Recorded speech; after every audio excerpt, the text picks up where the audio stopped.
Jack is one of the quiet ones in our school. Always calm and collected, accepting, and always stays out of trouble. In fact, I don't think Jack has ever gotten to point in high school. Jack can also be pretty intimidating with his deep voice and his bulging body. Now, there's something you all should know about this gym of Collegiate. Jack has many friends. These people range from the people of Collegiate, his hooky friends, and most importantly, his imaginary friends. Yes, Jack still keeps in touch with his imaginary friends. But before I bring Jack up here, I just want to give a huge shout out to Papa Bear and the Crab. And this is important because he's a very important person in Jack's life. I follow Jack on Twitter, and he tweets about his experiences with his dad. I quote, "Another perfect way to end a great weekend. Watching the playoffs with Papa Bear." Exclamation point.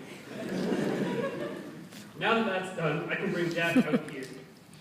Good luck in your speech, bro, and if you get hung up, I'll give you your speech. Just use that amazing imagination of yours.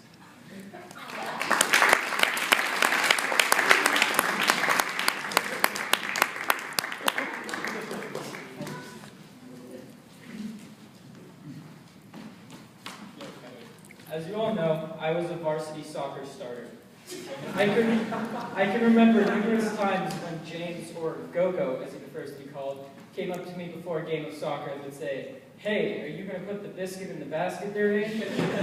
or "Try not to be a pylon out there," or some other pathetic attempt at trying to speak to me in a Canadian accent. When the game was close and we needed a player to have some sort of clutch moment, Coach Davies always looked to me to be that player to score the game-winning goal and lead us on to success. What is success, you ask? Success is the peace of mind that is the direct result of the self-satisfaction and knowing you did the best to become the best you're capable of becoming.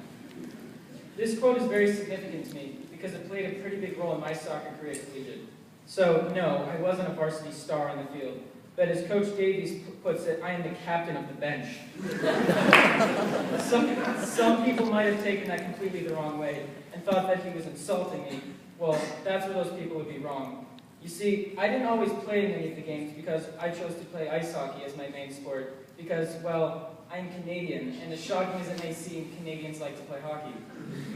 Anyways, although I didn't really get the chance to contribute my talents on the field, I did, however, do my best to apply my efforts on the bench, in practice, before games and warm-ups, and pretty much everywhere else that wasn't on the field. Now, I can't say that I enjoyed never playing in any of the games because I'm a very competitive person and I like to win. Those few rare seconds that I get to step onto that field, I tried to contribute as much as possible and tried to work my hardest to prove that I could be out on the field, be a team player, and hustle every second I was out there. I achieved most of these things that I set out to do, minus the actual skills. One reason being because of the massive difference between the amount of physical contact in ice hockey and soccer. The transition from being able to practically tackle someone to not even being able to touch someone was not easy for me. I remember freshman and sophomore year JV soccer with Coach Erath and Coach Flynn. I surprisingly started the majority of the games. However, usually I didn't make it past halftime without having to come out of the game because I had gotten some kind of foul, typically a yellow or a red card. I remember Erath saying numerous times in his halftime speeches something on the lines of, "Okay guys, you all are doing good. Keep moving the ball and keep up the intensity."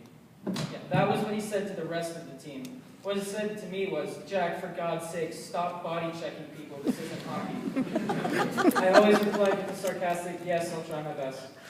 So I guess that you could say I could do something better than most of the varsity starters, and that was to manage to get some sort of foul, such as a yellow card, every game. My favorite foul that I made in my high school career happened this year. We were playing Cal at Champions Trace. We were the favorite of this game, so there was a huge chance that I might get in. I was sitting next to Billy and James on the bench. I remember saying countless times, "God, I hope I get in. Guys, do you think I'm going to get in?" Billy and James always responded with an encouraging, "Jack, shut up, we won't get in, but we are good." I always tried to keep a positive outlook on getting in, so I was positive I was going to get in this game. The first half ended, and sure enough, I did get in. The second half winded down until there was about 10 minutes left in the game. We were up about 2 or 3 goals. Then the Angels started to sing, and I heard the glorious words from Coach Davies, "Jack, go ahead and get moving."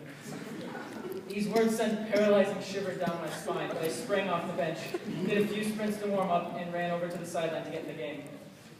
I was put onto the right wing, probably because Davies wanted to get more goals and he knew I would get them.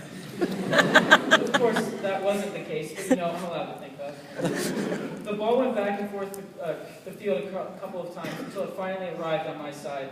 Their defenseman kicked it to their left midfielder, and I remember thinking to myself, I don't care how good he is, but I'm going to get the ball from him. I don't care how I do it. My feet started to move as fast as they could, and I charged him like a bull.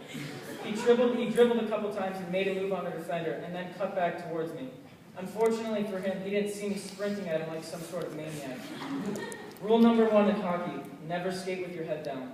He dribbled, looked up, and made eye contact with me for a brief second before I put my shoulder into the middle of his chest and he went flying backwards and almost did a backflip. I continued to run, waiting to hear the familiar sound of a whistle that signaled that I had committed some sort of foul. Surprisingly, that whistle never happened. The kid lay there on the ground waiting for a whistle, waving his hands in the air, but the ref never called one. As I reflect on my soccer career, this proved to me that I may not have the skills that I need to be on the field, but I do have the heart. If you take nothing else from this speech other than I am not very good at soccer and that I like to foul people, I want to leave you with this. Enjoy every moment that you have in high school. Believe it or not, you will remember these years for the rest of your life. Whether you're the varsity starter and score all the goals, or whether you're like me, who encourages the team from the sidelines, just give it your all and never give up. Vijay Gupta said it best, hard work doesn't guarantee success, but it improves its chances. Thank you.